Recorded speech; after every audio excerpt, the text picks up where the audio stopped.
We're going to stay in Texas to look at the impact of the massive heat dome and extreme heat on Texas workers and prisoners. News reports show at least 3 people have died after working in triple-digit heat: a post office worker in Dallas, a utility lineman in East Texas, and a construction worker in Houston.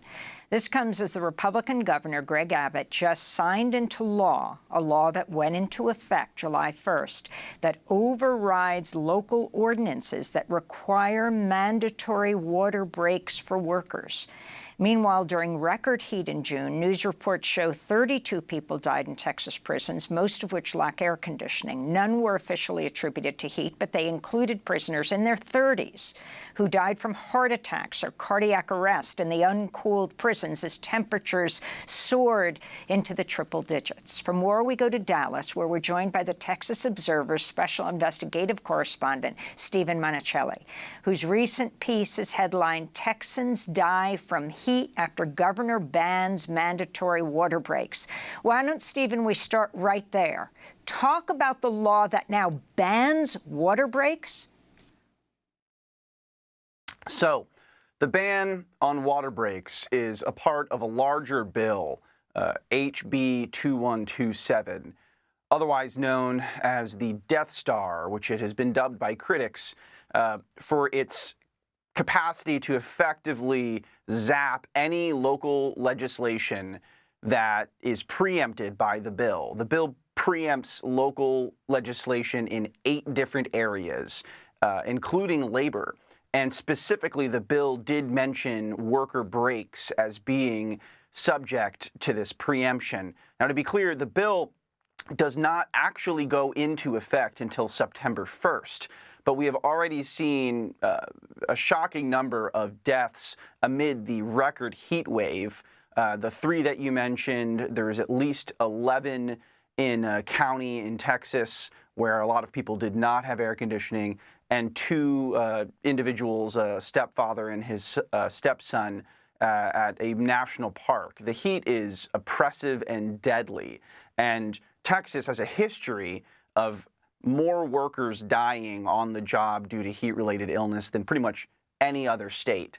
And so as this bill, as we approach the date for its coming into effect, a lot of local communities are concerned that the breaks that have been won through passage of legislation in Austin and Dallas, 2 more liberal cities in the state, those will be rolled back if a lawsuit that's been filed does not put a stay on the bill.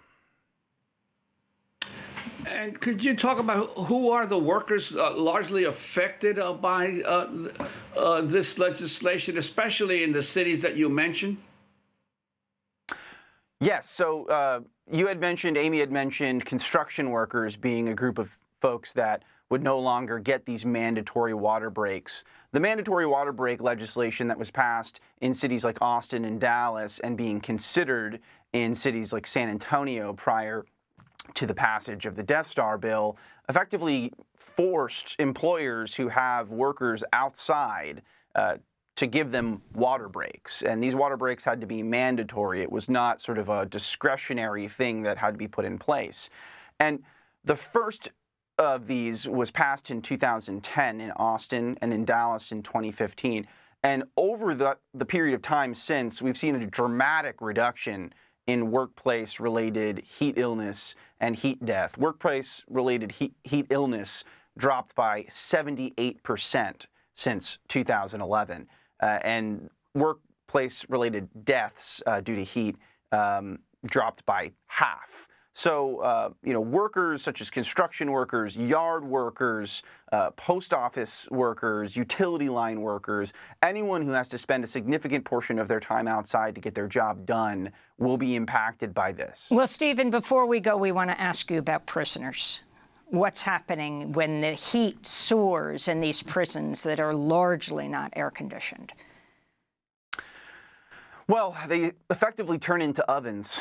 These concrete structures where there is no air conditioning in many of them across the state, they are cooking prisoners alive. There have been many days in which it is 90 degrees at 3 in the morning, there's very little reprieve for the people who have to sit in these prison cells and face this heat. And the reality is the vast majority of them have not been given death sentences. And, the treatment that they're facing is, frankly, inhumane.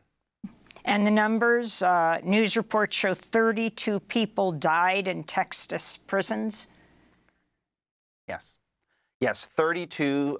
And Texas prisons are notoriously, they don't like to give up the records. They're notoriously stingy with the records that they give up. So the exact cause of death for all of these prisoners is as yet unknown and still being investigated. But I think a very likely contributing cause would be hyperthermia. Steven Monacelli, I want to thank you for being with us, special investigative correspondent at the Texas Observer. We'll link to your piece, Texans Die from Heat After Governor Bans Mandatory Water Breaks.